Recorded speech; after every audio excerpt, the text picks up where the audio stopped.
Hello, welcome to another edition of Prove All Things. Want to thank everybody who's joining us today, whether you're watching on Facebook, YouTube, or X, or watching in the CGI Digital Network app, whether that's on your phone, tablet, or television. We thank you for joining us live. And to everyone else who's either watching this or listening to this as a podcast, we thank you for joining us as well. I'm joined with co-host Mike James. How you doing, Mike? Hey, Jeff, doing well. Good to see you again. We're getting some more rain in California. Okay. Getting the rain later in the winter this year. So we're getting our water table up, which Hmm. is good. We didn't have much rain in the early winter when we usually get it December, January. But definitely March. Every other week in March, we've been getting a few days of rain. So that's good for us. Well, that's good to hear things are improving, and I guess those fires are long gone now. Yeah, Yeah. yeah, that's all calmed down, and they're just trying to rebuild now in Mhm. those areas and cleaning up, and hopefully they can get in their homes in I don't know, a year or two. I don't know, Jeff. Yeah. Well, I'm excited today. It'll be up to 70 degrees here in Atlanta, so that's always looking forward to getting towards spring whenever that's gonna really hit. Right, right. Yeah. Yeah. So anything else you've been doing lately? I'll be going up to Salt Lake City to speak the last Sabbath of Okay. March, and we're just trying to get prepared for the spring holy days. We're going to try to get Mhm. together with Guardian Ministries. Some may remember David Antian, who leads Guardian Ministries. We're going to get together with them hopefully for the Passover, Lord's Supper, and I'll probably be going to another location for one of the days of unleavened bread. We kind of switch it up and visit with another Mhm. Sabbath keeping group out here for those spring holy days. Very good. Yeah, we're also preparing for holy days, and the end of this month I'll be visiting the New York congregation, which be the first time I visited there. So I'm looking forward to visiting New York, and and with my job as far as doing the media and stuff for the church, I'll be going up there to not only to speak but to help them with anything they may need as far as what the church can provide for their local church. Great, great. Yeah, hey, you'll enjoy it. They got a very vibrant group up there in New Mhm. York. I used to visit with them pretty regularly when I was back in Maryland. Okay, great, great. Let's go ahead and bring in our guest. He's a guest uh, that we've had several times before. It's always controversial, but we still love him. Mr. Bill Lucenhide. How you doing, Bill? Hey, I'm unbelievable. Good to be with you guys. Yeah, Good to see you, Bill. It's been a little while, but yeah. we're glad to have you back. Yeah, we're having a heat wave up here in Montana. It's going to Hmm. be 51 degrees today. Oh, Woo. And anyway, I had to throw that in there since you guys talked about your nice weather you're Yeah, having. So we're having relatively good weather for Montana. So good to be with you. yeah. very Could you give good. us a brief reintroduction of yourself, of who you are, and then you can go right into what you want to talk about today? Well, I'm a longtime Church of God member, 50 years. I didn't grow up in the church, but I came in when I was 17 years old. It was rumored I was the youngest baptized member at one time in the Worldwide Hmm. Church of God. They had Oh, to actually ask special permission for me to be baptized. But I'm a businessman. I manage how mutual. well, now you got me curious. How old was that when you were How old was I? baptized? Yeah, how old were I you? was 17. Just turned Wow. 17. So, but because I had done the entire correspondence course by hand, the old one, which was like 56 lessons, and because I came in on my own, I was made an exception to the rule back in 1974. But anyway, I'm a businessman. I president of a financial firm. I manage mutual funds and that type of thing. Been doing that for about 25 years. And and if I dare say, Hmm. I'm also an elected Ravalli County committee man for District 24, and actually got nominated to be into the State House Hmm. of Montana last week when one of the State House members resigned, and he actually endorsed me on the way out. So I went through that election process, lost by 5 votes. I guess I won't be running in the presidential primary anytime soon. But Yeah. I do enjoy being involved in the community and being a light. And I do not hide my light under a bushel. People know I'm a Seventh Day Sabbath keeper, Mhm. pro-life. Uh, I don't eat pork. Right?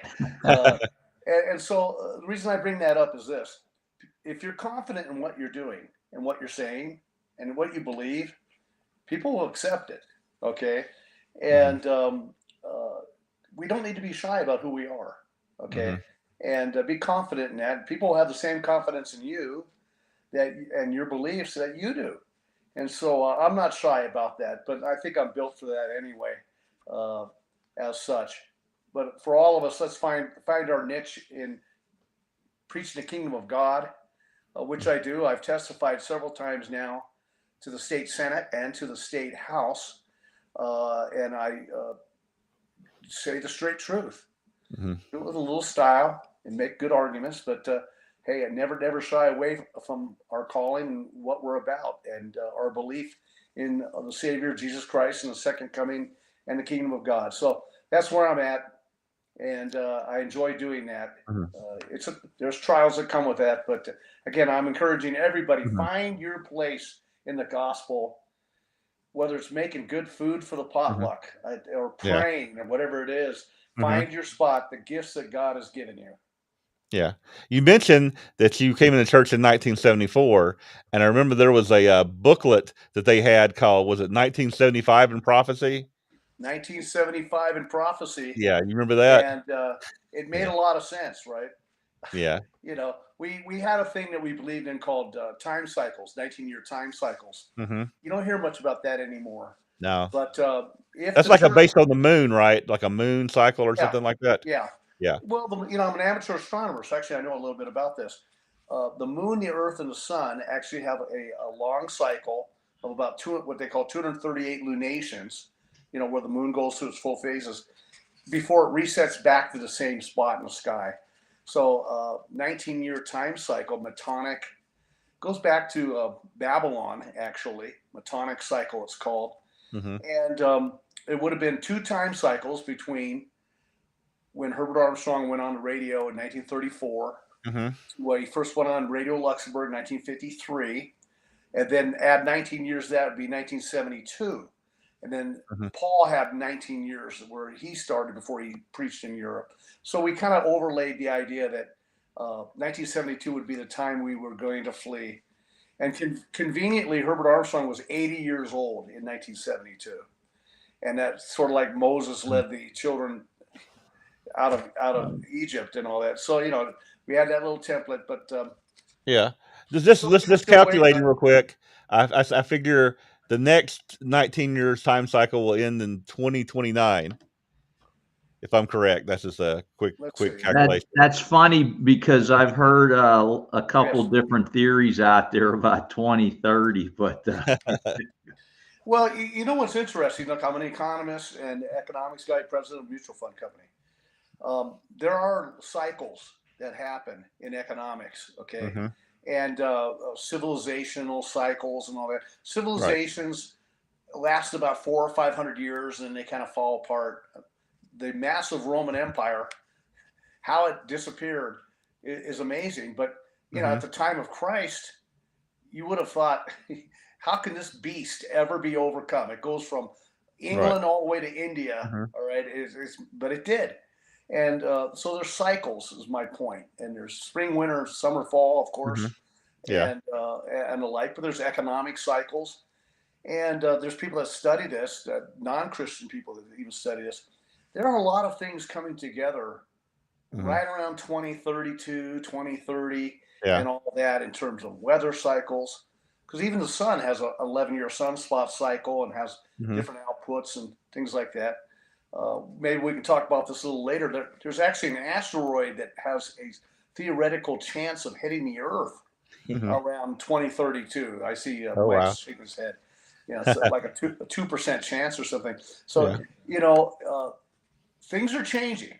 Things are Mhm. changing, and I don't know what direction you guys want to go, but I mean, Well, we haven't touched on let me ask you prophecy. something. Uh, It made us left out of my brain. I'll ask you in a second. Go ahead. Yeah, so I think that some of the things that you had mentioned, Bill, that were changing recently, I think one of the big ones is just U.S. foreign policy towards Europe right now.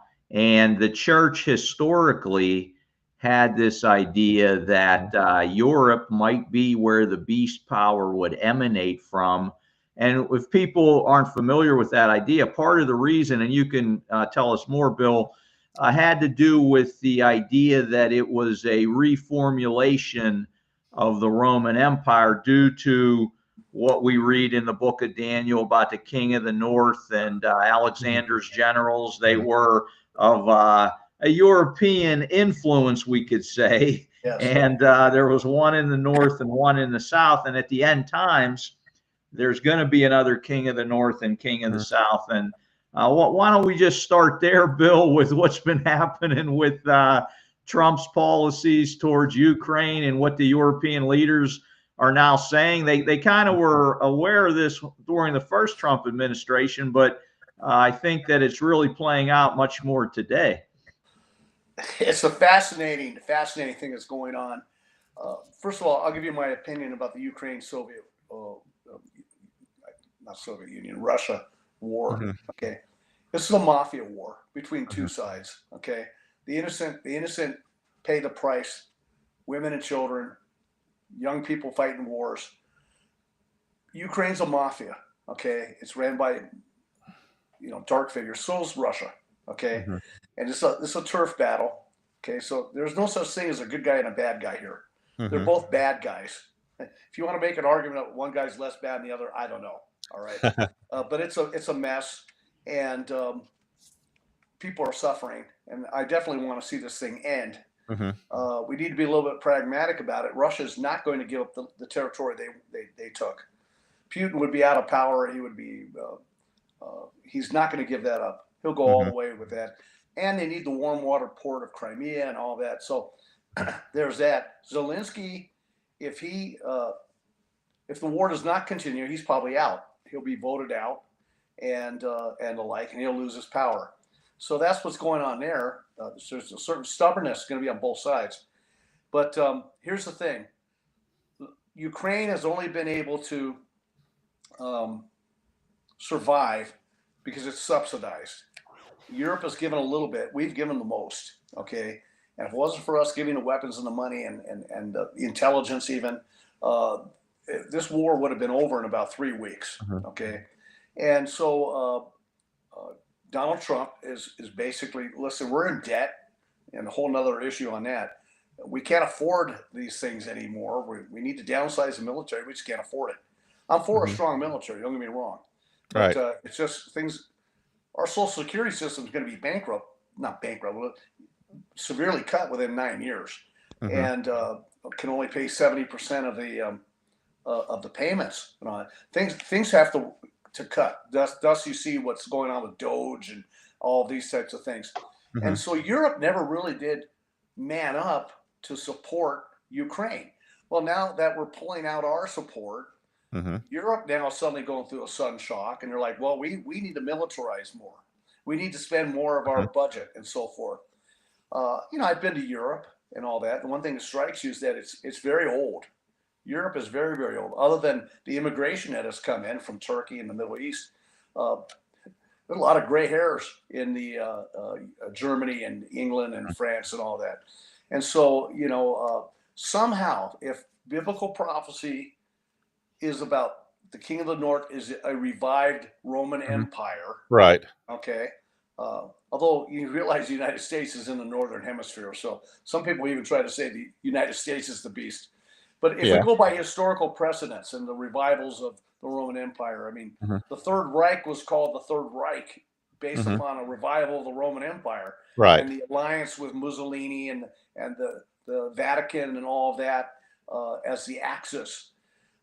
So if that pattern continues, Europe will have to be more militarized in order to fulfill whatever role that it will have in prophecy. Even Russia, Tubal-Cain, it kind of comes down to the Tigris River. in prophecy, and an angel holds it back. But they've geared up as such. So we're going to see a lot of dynamic change going on Mhm. in Europe, and Hey, economically, Europe is okay. a mess. Okay, they're going to have to unify economically. They need a strong man, and if we have, we're headed for a recession, people. Mhm, Okay, I'm no prophet, but I'm telling you right now, what's going on economically, interest rates have risen, mhm, tariffs and all that hurts trade. mhm. Even though there's unfair things going on with trade, we're headed for a recession, maybe even worse, and it will hit Europe the hardest. Will that give the opportunity for a strong man to arise, uh, to rally the people? Uh, we'll have to see, but I wouldn't be surprised. In the papacy, the Pope is not doing well. Okay, Mhm. Yeah. this is not the man of sin or whatever it is. He's not likely to Mhm. survive. He's 89. He's not likely to survive Yeah. very much longer. Yeah. So, and he's been a very unpopular pope in a lot of Mhm. ways with the Catholic community. Will Mhm. there be a new, revived, younger, charismatic pope? That may be in the future very soon. Hey, let me We'll ask have you to see. something, Bill. Let me ask something, Bill, because you mentioned earlier that civilizations only last like 400 or 500 years, and then there's a decline. It seems like the civilization that we have in our world now is for the first time, I guess, since the 20th century, that it's a global civilization. Back before civilizations existed in their little areas, and there was Yes. interactions, but right now we have this globalization going on. I can fly anywhere and go anywhere. There's trade that's dependent upon all these different nations. We have a very much a global civilization that is developed. Do you Well, the think that good has book anything to says do? What's the that? good. Well, the good book says that knowledge will increase in Daniel, Yeah, and many will run to and fro. right. It took my ancestors from Germany to get over here to Montana, Mhm. months and Yeah. months, right? And there's no visiting and calling home or talking to your grandkids on the internet, okay? And that was not that long ago. We're only talking, 1883. Mhm. And, I flew from Los Angeles to Istanbul nonstop. It's an amazing thing on an Airbus, right? Flying over the North Pole. Mhm. And, it's like being Magellan and doing it in 12 hours. It's unbelievable. It's absolutely incredible. But in terms of civilization, they have about a 200-year run, 250-year run, Mhm. and there's been several major civilizations throughout time. Yeah. And then they started to a decline phase. The United Mhm. States now is what, about 250 years old. Right. So we've probably hit our peak, and we can Yeah. see there's a little bit of erosion and decline in our Mhm. nation, Mhm. our moral base, and a lot of other things that we could lay claim to. Does that mean Yeah. the United States collapses in 3 weeks? No, that doesn't mean that. It's a Mhm. process. It's like the hands of a clock. Okay, but the Roman Empire, it was about 500 years or so where it had from its beginning to its growth to decline. Greek Empire, even empires in China and all that. Mhm. Um, you get too comfortable. You get comfortable, and then you're not able to embrace the change that's necessary for future growth. Yeah. I'll use an example. When I was a kid, Sears was an amazing company. It Oh, had yeah. one of the largest buildings in the world. Okay, Mhm. they had this catalog that would come big, thick, phone book size thing, Mhm. and they should have been the next Amazon. They already had Yeah. it in place. But see, they rested on their laurels. They didn't Mhm. reinvent themselves. They didn't take on the change that Mhm. is necessary. And not to get off track, but I mean, we have to think about that. I'm not talking about truth and moral principles. Those are Mhm. immutable and timeless. All right. But as a church, we have to be willing to think outside the box. All right. New ways to Mhm. preach the gospel, add a few new songs to the hymnal book, right? Mhm. Maybe we don't have to wear suits and ties 100% of the time. Maybe we can just go dressy casual. All right. Mhm. New roles for women. And I'm not talking about being pastors, but I mean, Mhm. let's be honest here. We had to make a Yeah, no, decision. no, I agree with you that things change, and if you don't change with the way things are changing out there, then you may be left behind. We're Mhm. not talking about changing what we believe, No. the essentials of what we Mhm. believe, but just the administration, how we do things, some of the things you're addressing there. Great points. And one thing I wanted to say about that 500-year idea for civilizations, that is interesting, because I've been looking at that a little bit recently. And when you look at ancient Israel, if you go, well, they're not sure when they started, let's say about 1200 BC, you start to see a great demise in the 700s BC, when Israel is taken captive by Assyria, and then Judah is gone by late 500s BC. That falls right in that ballpark too. Well, and so that 500-year thing is interesting. Even economists is kind of interesting. There's minuet cycles within that 500. Okay, 70-year cycles. Chondrite wave is what it's called. And it's about 70. It's about the same length as a human lifespan. Ballpark 70 years or so. And you get about 7 of these waves within the 500-year cycle. Okay? Right. And I'll theorize on this. What happens is that the new generation forgets the lessons that have been learned because the older generation has passed away. You know, I was raised by these World War II guys. These are blood and guts guys. Okay, these are no nonsense people. I mean, the women, the men, you know, they grew up in the Depression. They fought World War II. They made the sacrifices. And these were my coaches and these were my teachers. And hey, they didn't mess around. Okay, they had the SWAT paddle right there in the classroom. And no, I didn't go to Catholic school either. I'm talking just regular school. These were tough dudes. Okay, tough gals, and they're gone now. All right, and so that idea of America and tough America, and we're tough guys, and we do what it takes, and we raise the flag on Iwo Jima. They're gone. All right, so we've got a new paradigm, and so then the process has to start all over again of inspirational dissatisfaction and growth and embracing the necessary change through pain. And the universe is the way God set it up. You can't lie to it. All right. You can jump in the air and pretend you're defying the law of gravity. And that's true for about a second, maybe, right? Then gravity takes hold.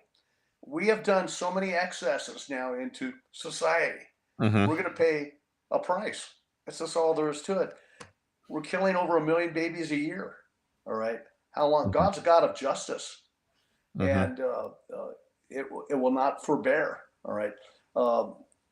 It says in the Bible we would become like the days of Sodom, and so going back to your question, Jeff, it speaks of the great Babylon and the merchants in Revelation, and the merchants of the world will be weeping. Okay.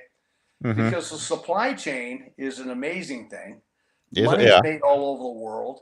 As an investment manager, I mean, Bank of America owns the second largest bank in India. Coca-Cola is huge in China, right? Young brands, Taco Bell, and all that in China and all that. We very much have, the way I look at it, we have a global society where businesses look, because if we look at how the civilization is, right, the businesses are everywhere, like you're saying, right? The trade is everywhere. So essentially, even though there's different borders and stuff and different governments, the society operates almost like one society, Well, right, and that's why it's so interconnected. If you wanted to unravel it, all right, the detox, they've called that the detox. That's actually a good term. We're so addicted to foreign nations buying up our government debt and our trade and all of that around the world, and so forth. To try to change it overnight, you'll kill the economy.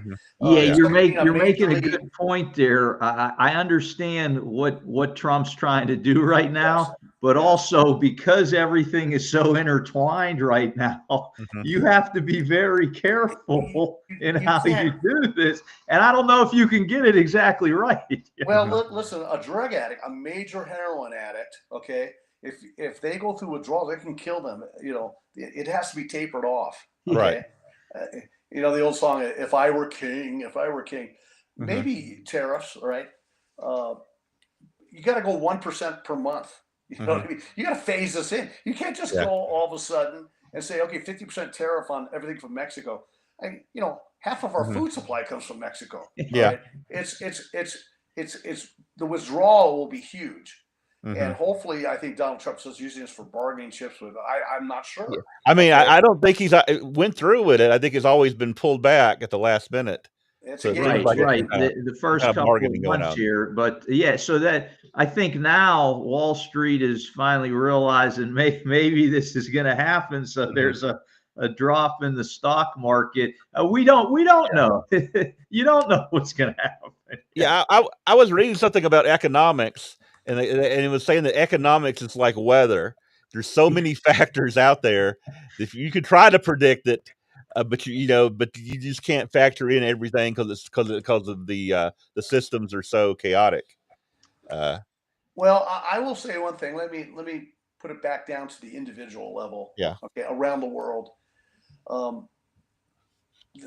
we're looking for heroes rather than looking to ourselves to rescue ourselves, improve ourselves.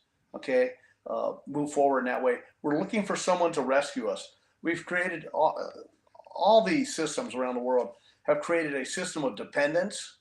Okay, when you got half the people in America, for instance, are dependent on Social Security check as their only retirement funding, okay, or expanded Medicare or whatever it is, okay. You create a lot of dependence, and it's that way around the world. Okay, we do have an aging world. It's aging. China has a demographic nightmare facing it in terms of age, and that's at Japan, same story. And so what you have is you have a very dependent society, rather than back when my ancestors were pioneers in Montana. Hey, make or break, you got to get that mule and that plow out there, or you're going to starve. But you're on your own, okay, and you better rely on yourself and your neighbors. It's way beyond that now, and so fear. People will sell their soul for a piece of bread. And so around the world, there's a lot of discomfort and insecurity. Will people sell their soul to the devil for someone that sounds like they've got the answers? Okay. Yeah. The Middle East situation, boy, that dynamic has really changed. Who would have imagined, that after the October 7th thing, and now Hamas and Gaza, what happened there? It's amazing. All right. I kind of like Donald Trump in a lot of ways. I like his leadership in a lot of ways, but to say that, wow, we're just going to turn Gaza into, Atlantic City or something. It's like they even had a mock-up. It said Trump Gaza, like instead of Trump Plaza. All right, and listen, we'll have a resort. It'll be like Dubai and swimming pools, and everybody will be happy and all that. I think is a little bit of naive thinking. These are people that you think? these people have suffered and they're angry. Okay, they are going to blame Israel. They're not going to go away. You've got 2 million displaced people. They're angrier than ever. Okay, and things have changed in Syria. That's been an interesting development. What, it could be peace on earth? No, man. It's going to be want to get divided up between the Turks and the Kurds and Lebanon and everything else. It's very volatile, very volatile. And so I think people are looking for Messiah-like figures. We are in the place where around the world they're looking for a Messiah-like figure, at least psychologically. I think they've been prepared for that. And so someone that will come along and maybe relieve them economically a little bit, or the like, be a miracle performing individual, perhaps, will bedazzle the world. And we're very much into the idea of having iconic movie star icons, okay, if you know what I'm saying, that can provide us an answer in 30 minutes or 60 minutes like a TV show. Right? And that's not how life works.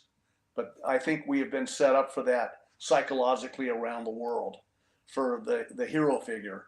And we'll sell our soul for a crust of bread to do it. You mentioned bread, and I started thinking about the Revelation 6:6, where it says, I heard voice from the four living beings saying, a loaf of bread or 3 loaves of barley will cost a day's wages, and don't waste the olive oil and the wine.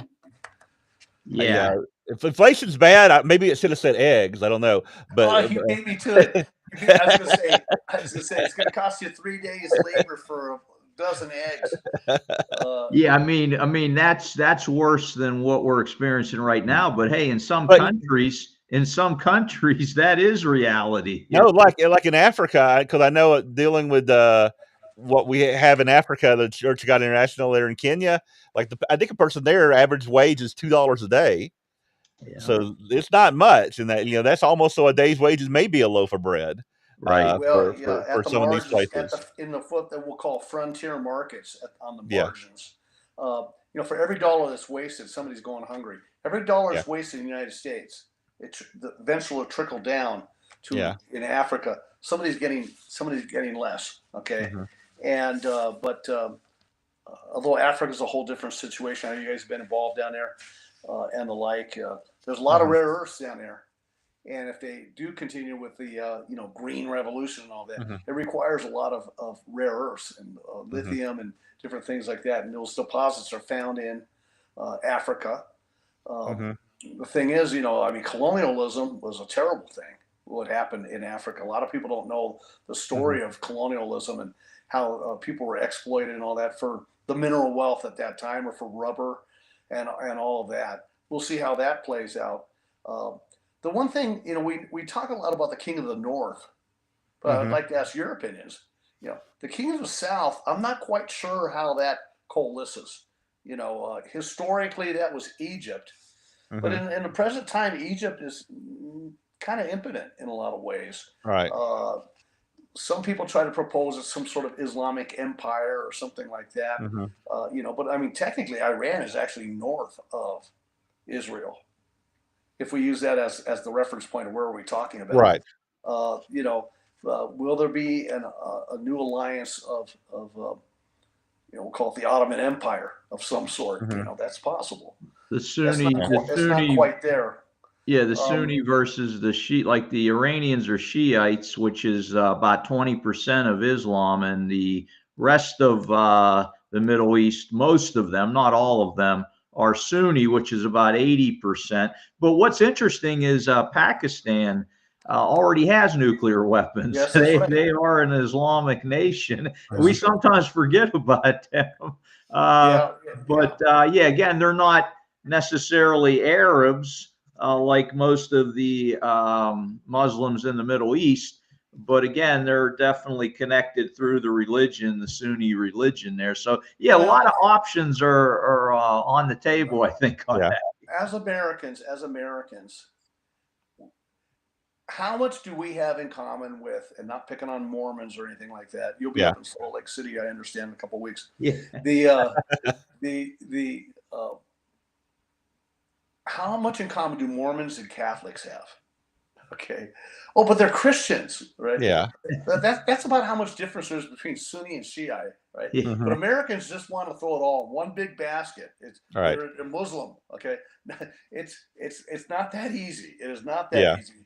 The different groups are just not meldable in that Hmm. fashion. So again, we'll see how that has to play Oh out. yeah, you have a lot of times where Shiites are blowing up Sunnis and vice versa, Hmm. over the years.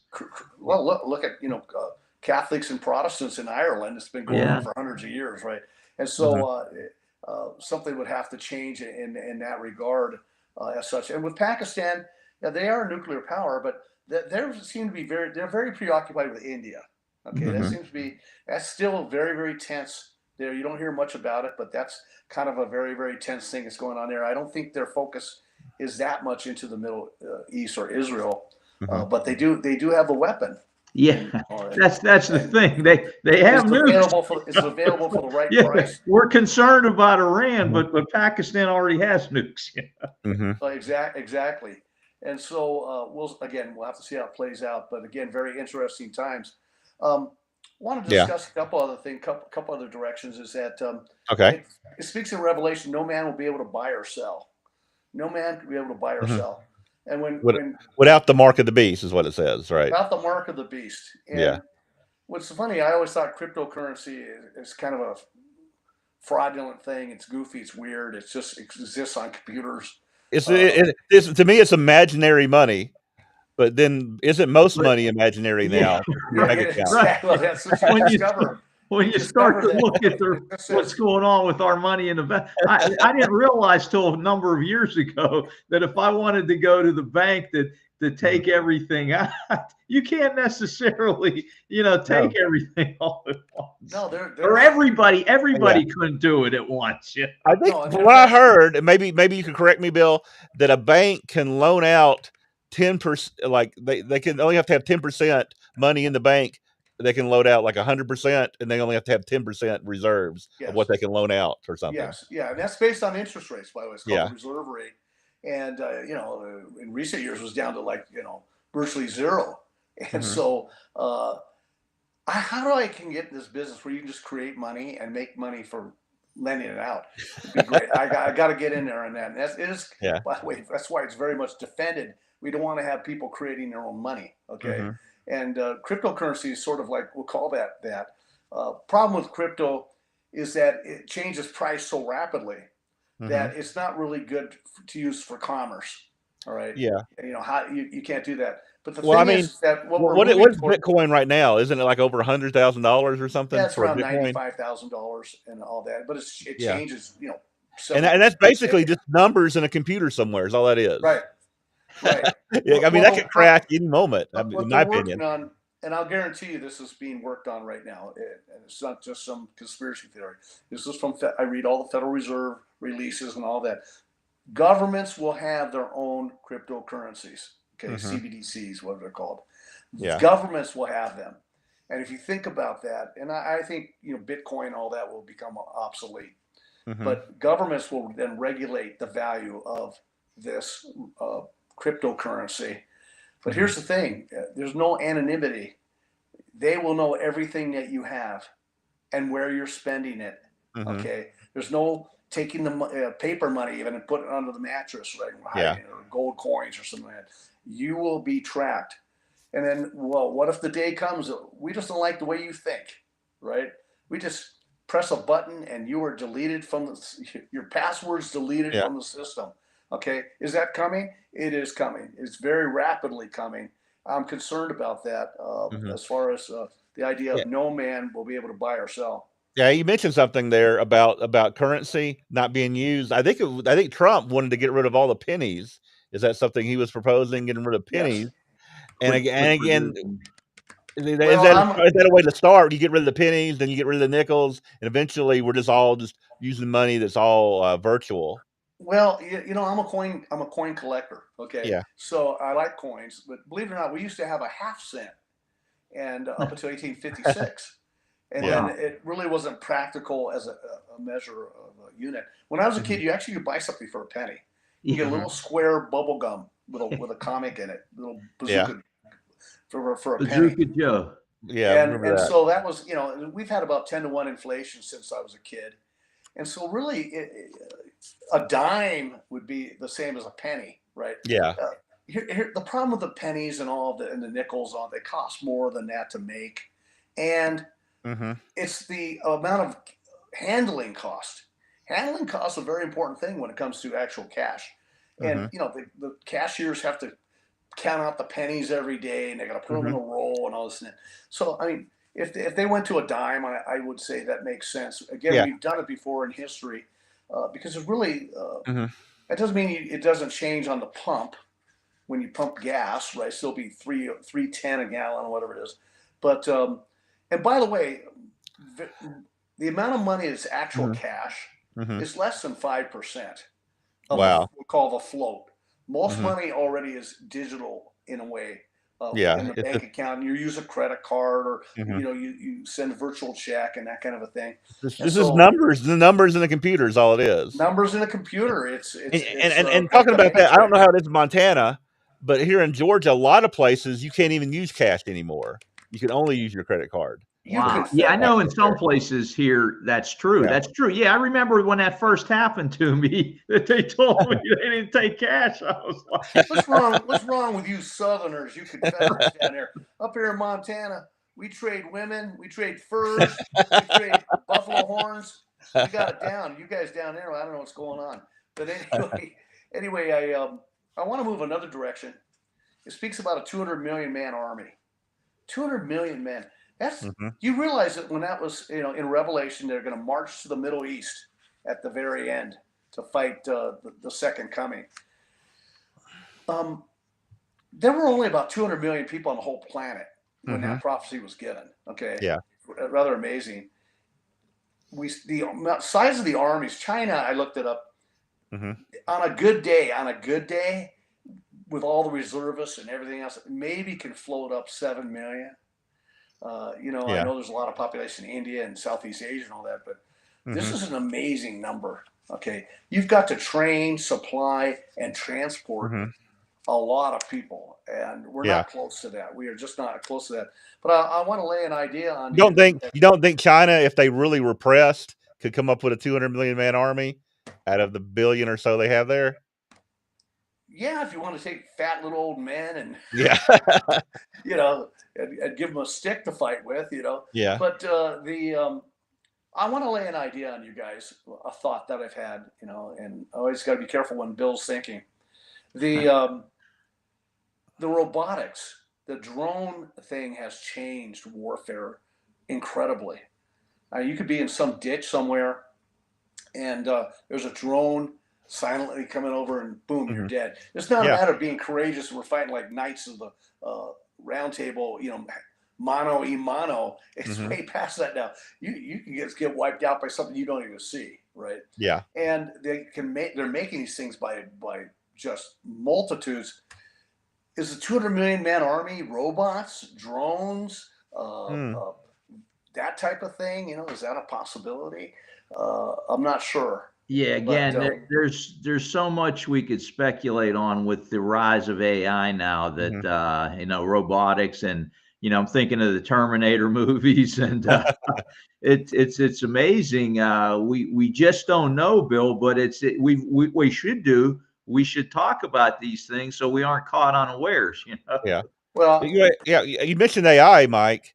Like I've seen now robots. Now they have robots that can come in your home and can wash your dishes and do your laundry and walk around the house and go upstairs, and they can run. And so robotics and AI are they're now to where they were in the movies, like we used to watch.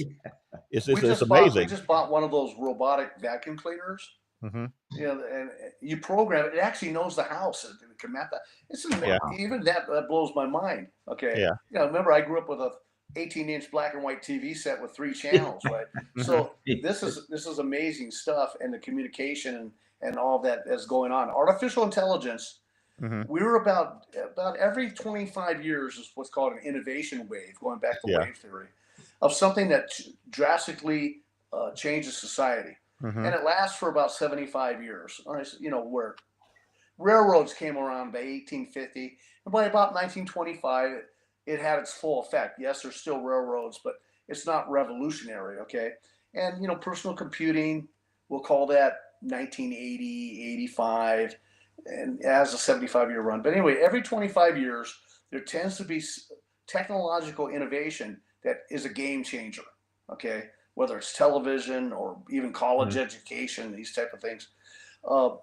AI, I've been messing around with this because I got to stay up on things. Mm-hmm. I'm just blown away.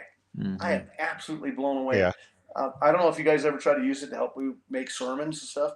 It's greatly helpful. Yeah. And to create drawings Mm-hmm. and paintings, and you actually own that stuff. It's your personal stuff. Yeah. I've written out sermons, and I've actually asked AI to criticize my own sermon. Okay. Wow. To criticize it and improve it. And it has no shame. It actually will rip me apart. Yeah. Yeah. I've asked AI with my sermons to I'll take a sermon and put it into Chat GPT and say, give me a summary of this sermon. Yes. And it will summarize it for you a lot better than I could even summarize it myself. I've used that with the legislator. I have Yeah. legislators who will ask me. Bills can be very complicated. It can be Yeah. hundreds of pages long, and I will copy it and put it into AI, ChatGPT or Grok, some of the other ones, and so summarize this into layman's language, because we're not all lawyers here, right? And it'll come up with a 2-page thing, very accurate, very It's amazing. Yeah. Okay. And it's incredible. It's going to change the economy too. Think about it. Yeah. Will we even need ministers anymore? Can we just have an AI bot? Well, That can yeah, I answer tried all doing the questions? that for a while, creating an AI bot for stuff. It was about 99% accurate. That 1%, it was really throwing people off, the little AI bot that we had for like the Bible chat. So I don't know, Not but like Jeff and Mike, who are always 100% right. yeah, but the No, so LLMs, what they call them, the it's language going to learning change. models. What was that? They call them LLMs, language learning models, Yeah. and stuff. Yeah. And those actually now Well, you can just you what can I've talk noticed that talk to AI your is getting smarter. computer. It is actually getting smarter. You can have You conversations with your computer now. You can have conversations with Alexa. Like, look, our grandchildren, think about this, the addictive ability of this. You can have a yeah, virtual life. You could have yeah, a family and a dog and a cat and put the hmm goggles on or whatever it'll be, 3D holographic, like yeah, Star Trek. It's Star Trek kind of stuff with the holodeck. hmm And you hmm imagine when you say, "Listen, you better do what we say, or we pull the plug on your holodeck."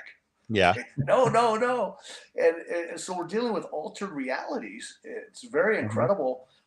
Deep fakes and all that are amazing now. Okay, yeah, and but also economically, a lot of jobs are going to be lost to hmm the automation and the AI.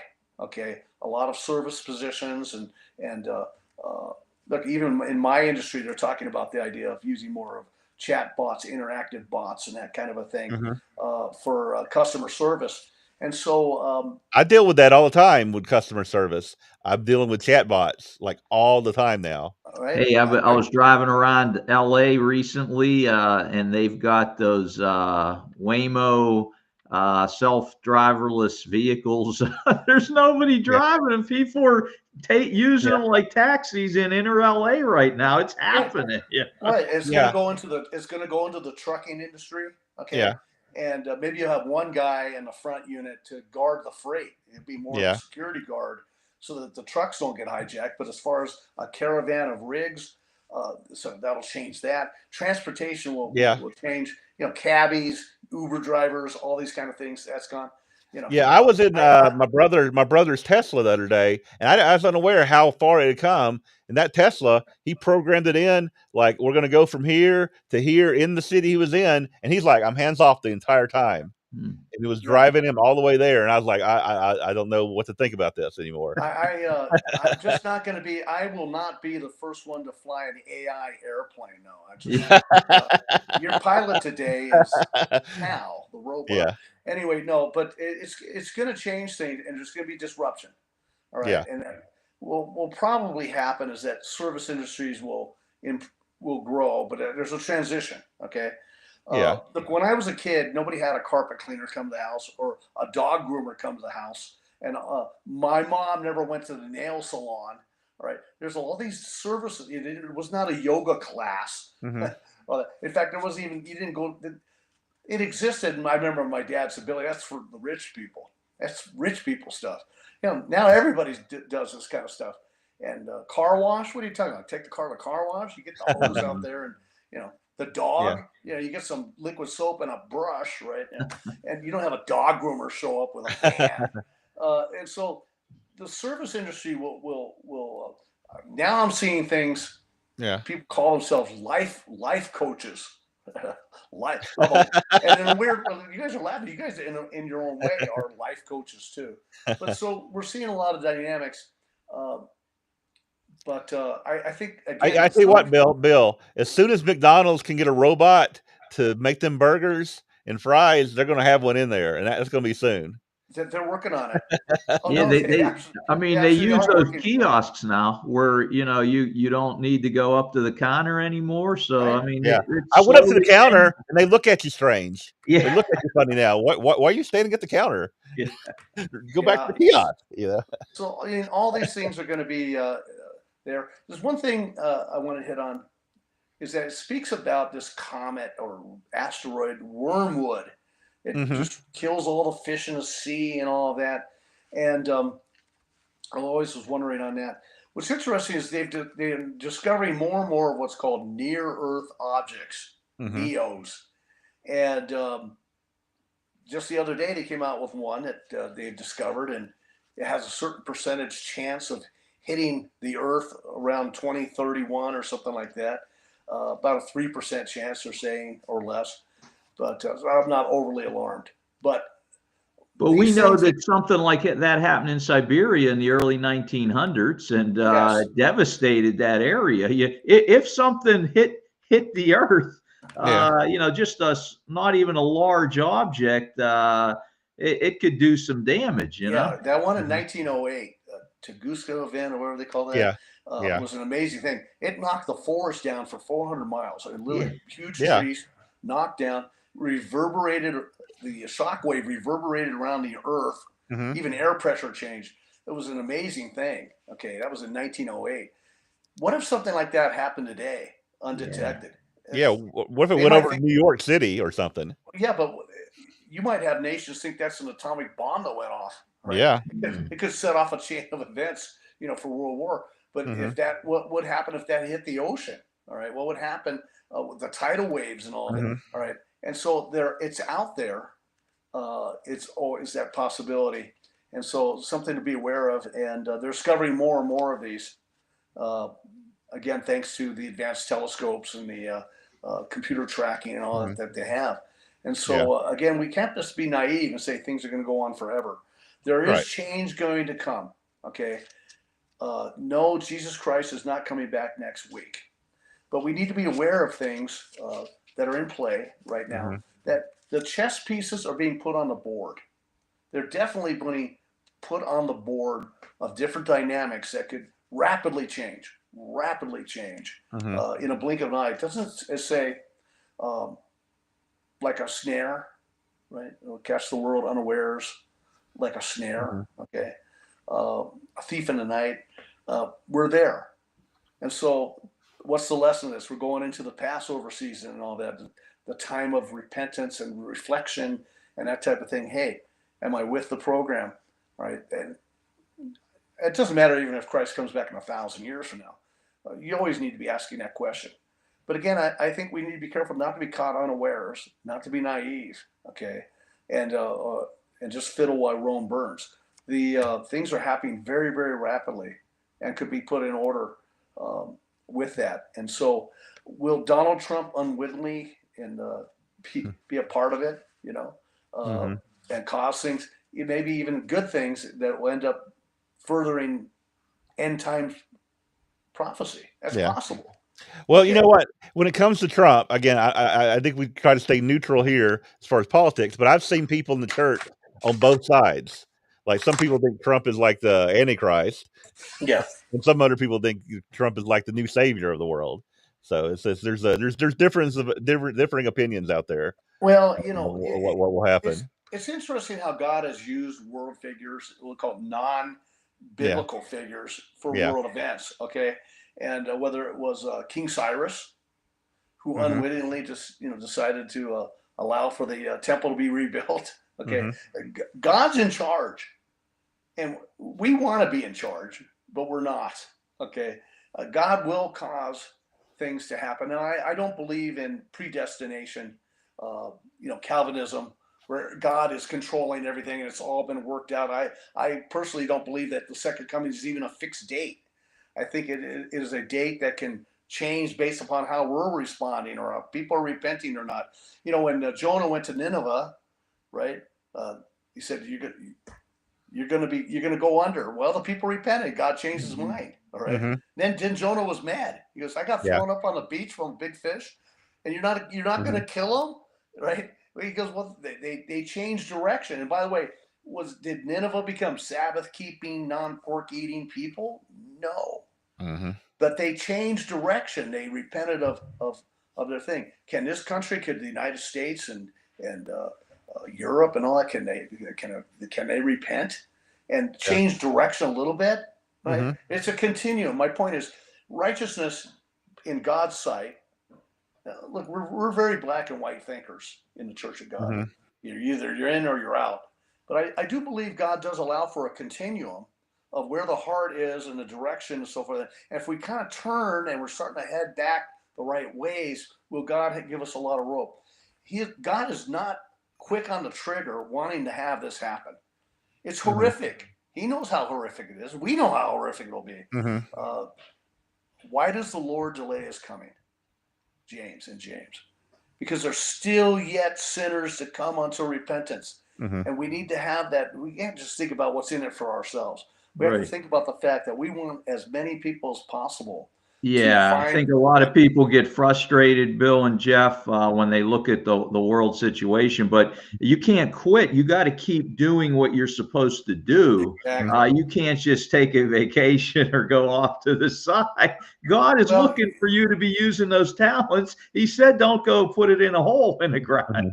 You know, listen, I get a lot of flack because I'm involved with politics and I hold an office and different things like that. It's not traditional Church of God like activity, and I'll be the first to tell you that it's a circus. Even in Helena, Montana, in our capital, it is a real circus. There's corruption, there's problems, and all that. But do we hide our?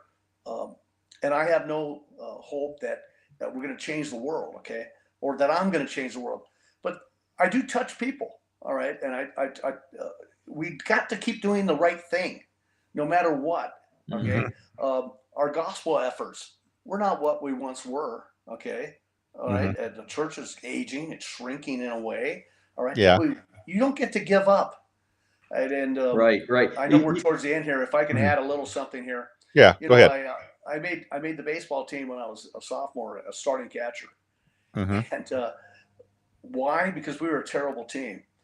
We lost every game but one. But I got a lot of experience. I got in there, and you know what you learn? You play your heart out. You run those balls out. You're losing 12-0 in the last inning. You play all out. And guess what? The next year we were 500, and by the time I was a senior, we won the championship. Wow. And so it's how you play the game. You can never give up. You can't just say, I'm overwhelmed by it all. It's no use. It's no good. You're touching people here and there. And that matters. It really does matter. And wherever we can lift the arms up. Remember Moses? He got to lift the arms. Right. And if we could just lift up arms of good That's people, a good analogy, man. Yeah. Think about the guy who was holding an arm. You don't think that's a big deal. That was a big deal. Yeah. Okay. And certainly glad to count you guys as my friends and whatever I can do to help you guys be an arm holder upper. Okay. let's do it. Okay. And so this is all being watched very carefully by the Eternal. And he's taking note of that. And how you play the game here in boot camp is very, very important, okay, for the eternal scheme of things. And so I didn't mean anything today to make us sound hopeless and all that, but to be aware and to get back in the game. Yeah. Let's get back in that game. Yeah, I mean, if you look at, we're talking about the 1975 in prophecy, if there was a book today, would it be like 2030 in prophecy? We can't really predict what's going to happen, but we can look at trends and we can look at things and we can always be ready if something does happen, ready to do what we got to do. And we should do that every day. Have the shoes by the door. All right. Yeah. And we've been overly focused on figuring out the date. Okay. Yeah. I think the date is fluid, really, to be quite honest with you. I can even make the argument. I can make arguments. There's always an argument. I can say it's 200 years from now or something. So there'll be a new Renaissance or something. I don't think so. But is it possible? Yeah. And does it matter? In the end, does it really matter? So why does the thing is, we're all going to die, and we're all going to probably die before Christ comes back. So that doesn't matter to us, probably. Well, I mean, I'm getting older here. Yeah. When I got baptized as a 17-year-old, the minister told me, he goes, Bill, it's not likely you're ever going to get married. No, so he said, and then he said, and if you do get married, you're not going to have children.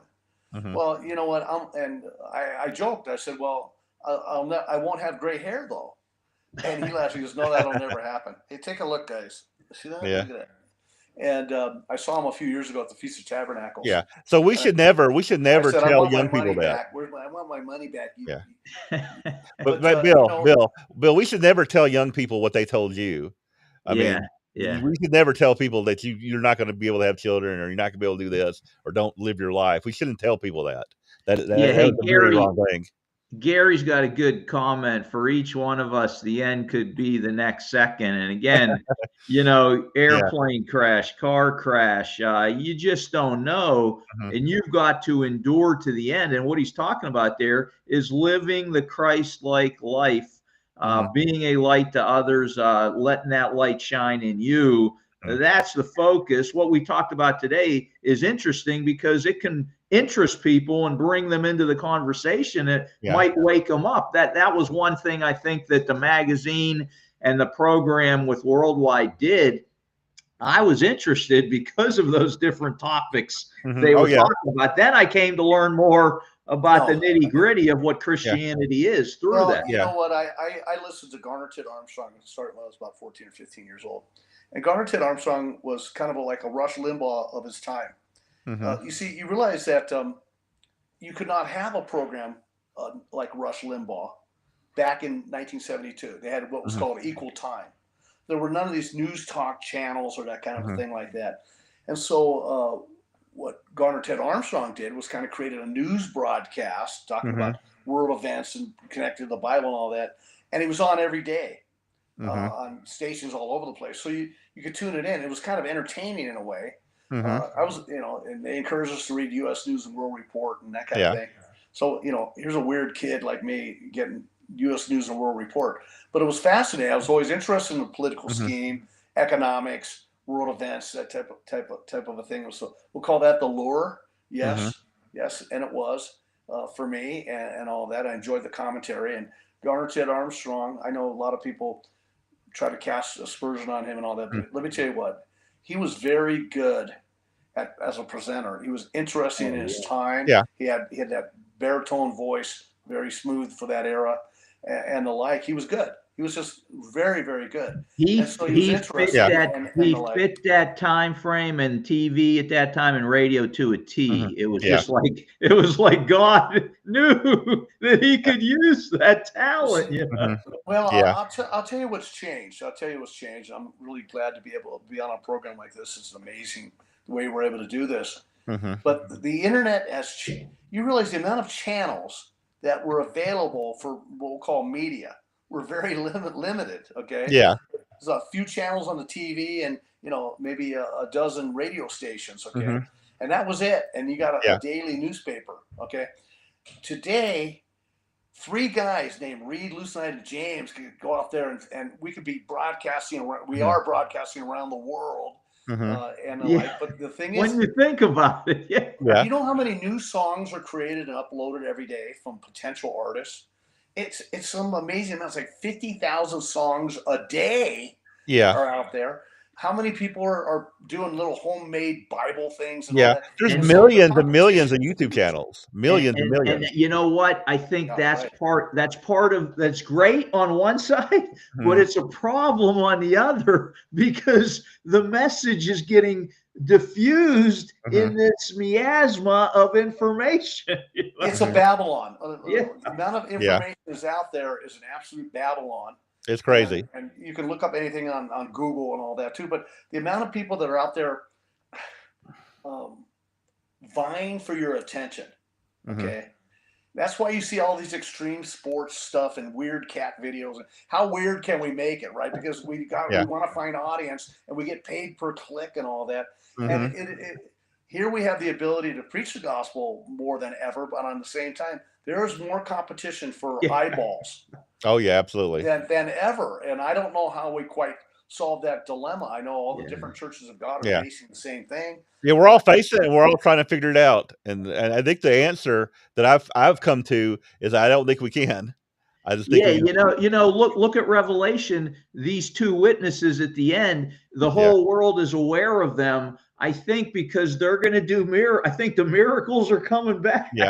And when those people show up, and then the whole world will be able to see it because that'll draw the attention. It makes a lot of sense, Yeah. Well, you know what? Part of the answer is this. I know this from campaigning. I campaigned for several of our local people. I campaigned for myself. Nothing beats eyeball to eyeball. Very few people want to do it. Okay. I have the ability to cold knock. Okay. And I'm not saying people should do that. All right. It's very tough work. But belly to belly is more important than just about anything. It's kind of unique in today's environment of people huddled away around their computer screen and such. But talking to people in line, wherever you meet them and so forth, being an example, whatever way you can in that way. It's kind of rare. It's actually becoming rarer than ever. Is the idea of the human touch. That's why it's important we go to church. You know, I don't want to ever see the idea that we have virtual church. Now, if you don't have anything else, I get it. I get it. Yeah, there's a great comedy skit by Sebastian Maniscalco where he's talking about when he was a kid, if someone came to visit you, everybody was like, "Oh, we got visitors," and they bring out the cake, and he says, "Now when somebody knocks at your door, I've seen everybody hides. Everybody hides. Did you know anybody who get could the gun? Yeah, who could that be? It's real funny. You got to look it up. I've seen it. You know, normally when my doorbell rings, it's the Mormons. Yeah. That's who it is. You know what? They like me because I talk to them. The only problem I have with LDS is that I have a real problem calling a 19-year-old kid Elder Johnny or Elder. You know, they're really nice kids that come to the door. Like, you know what? They actually, when I see them, I always tell them, I go, "Well, you look good. You give me some hope. You don't have a swastika tattoo on your forehead and a nose ring, and there's hope for the world."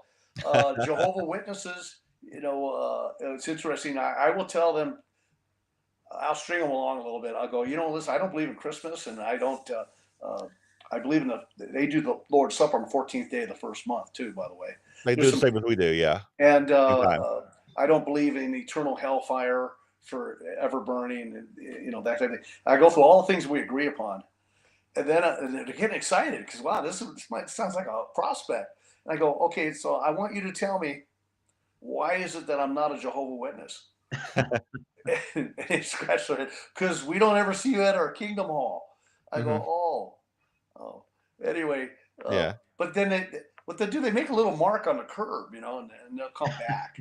And back in not to go too long here, but in the 1930s, when my folks grew up, if you gave a sandwich to like a bum looking around, you know, they made a little hobo mark. This is a soft touch. This is a soft touch. So my mom would always do that, and she'd say, "Don't leave no hobo marks on the curb." And so my wife gets mad because I'll come back. Hey, Bill knows what we know or something. Yeah. Bill, your friends are back. But anyway. Yeah. Well, as soon as you let them in the house, you're on the list. They have a list now. On the list. Yeah. Because the Mormons that came to my house a couple of days ago, they said, well, you could talk to a couple of our other guys, like I think it was like last year. I was like, yeah, I let them in. I let them talk. And like you, I talk about things that we have in common. I was like, you know, I believe in baptism by immersion and laying on of hands, which they believe, you know. and well, you know, not to get off track, but Jehovah's Witness, why are there some similarities? Okay, they're actually within what they call the Adventist branch of we'll call it the Christian tree. And Charles Taze Russell, who is the founder of the Jehovah's Witness and the Bible Students movement, was heavily influenced by Seventh-day Adventist missionaries. Okay, so we have similarities with the Seventh-day Adventists. We actually have common history going back to 1844 and all that. So we're cousins, and we'll call it on the game tree as such. I'm not advocating for Jehovah's Witnesses, but I'm just sort of saying. They have a lot of things in common, but they have some things that are just wild and crazy, is what I would call them. You know, it's like some good stuff, and then some stuff that's like, wow, that's just wild. Nature of God issue there. Yeah. They've had to reinvent themselves because they said that Christ would return before anyone that was in 1914. I don't know if you're familiar with this. They were sealed, and that Christ will come back before all of them die. All right. Well, it's kind of happened now. Yeah. And so you have to. There's been some reinvention, but listen, lest we be prideful, there were a lot of people that were into, we'll call it the Great Disappointment of 1972. A lot of people. I knew people that left because of that, as such. And so, prediction addiction, apocalypse, apocalypse. Right? Yeah. I've seen it. I've seen that. And even in recent decades, I mean, we had different people, Bill Dankenbrink and all that, 2018, 2017, Yeah. and all You that. got a fella right now who's picked numerous states over the last 2 years. Yeah. The old Dave Pack and his Oh yeah, his wild predictions as well. Yeah. it's. I'm amazed that people forbear it. You Mhm. know, we're on to I don't. like prediction number 49 or something like that. It's That's just. It's, failed. Uh, I don't. no, I can't understand their mindset. but here's what we Yeah. can't do. Here's what prophecy is not. Okay, it is not a way to market time when the second coming of Christ. I knew someone I really liked who was in the church, and then he fell away, and he got doing drugs and he's drinking and chasing broads and stuff. Pardon my language, but and I remember I talked to him about it with tears, right? And he says, "Listen, I'm not stupid. I'm keeping an eye on things, and when it starts to heat up, I'll come back." All right. Well, he That's died. dangerous. He Yeah. he died. He died in his sins. Okay. Mhm. He didn't mark a time his own death. Okay. Yeah. And so any of us who think that, well, yeah, I can just be goofy and hang with all my we'll call it the fatal sins. And when it gets close, man, then Yeah. I'll get it No, together. And that's I've not the seen it. way. I'm sure you guys as pastors have seen it Yeah. too. And the situation. I really like the guy. He was a good guy in a lot of ways, right? And it's a very sad situation. You know, don't play Mhm. that game. Yeah. Do not play that game. And then we sure we had hooks when we got in, all right? But we have to graduate to the higher level of Mhm. love and service and sacrifice and worship of God, all right? Mhm. Not how do I save my own skin or how do I get to Petra or the no good Germans are going to come over here and unless I drop that Lucenhide name, they're going to kill my Yeah. family and by the way, uh, Lucenhide, we had the two dots above the U for Mhm. Lucenhide. We dropped that because we're good Americans, okay, and all that. But it was a little bit tough. We always wanted to put everybody in a box. You're Mhm. from the tribe of Dan. You're from Reuben. Mhm. You're Yeah. Herbert. You know, whatever it was. You know, we had this thing. You're from Gad. That means you're from Switzerland or something. Yeah. Anyway, so going to church, bringing the kids. I had people say, "Look, Johnny, here come the Assyrians. Those are the people. There's the Lucenhites. They're the ones that are going to kill us." I don't know. I don't know about that, right? Yeah. I'm careful about this.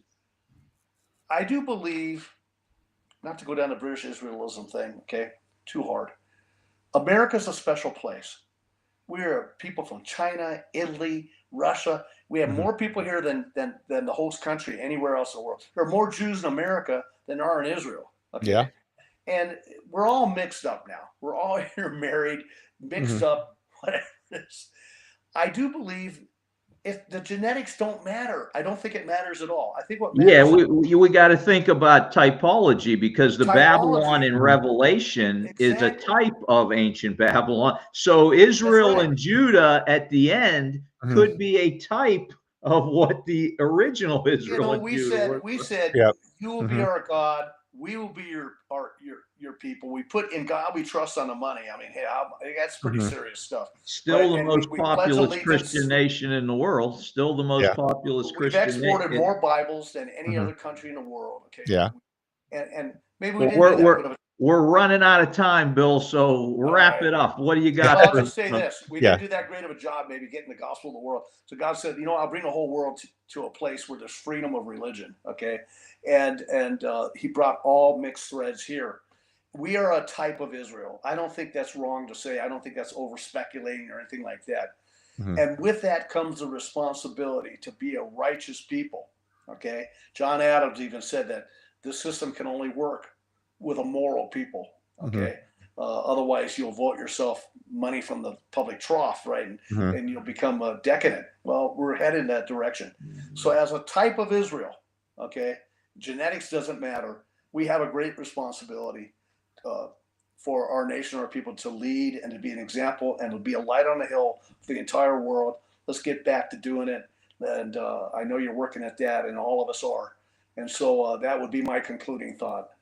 All right. Well, thank you, Bill, for joining us today. I appreciate that thought. We went into double overtime, so we got to go ahead and conclude this now. Yeah, but, hey, Jeff, yeah. just a quick shout out to 77 Super Jim, who says he has no church in his area. If he sends me an email, I could do a mailing to his area, see if we can drum up any interest out there. Yeah, so here's the email for Mike. It's mhjames6043@yahoo.com. Send him an email, and he can definitely see what we can do to help you out there. All right. Again, thank you for joining us today. I thank everyone Bill. out there watching who have joined us today. Definitely an interesting conversation we've had today, and we will see everybody again next week in another edition of Prove All Things. So goodbye for now. So long, everybody. Thanks for having me.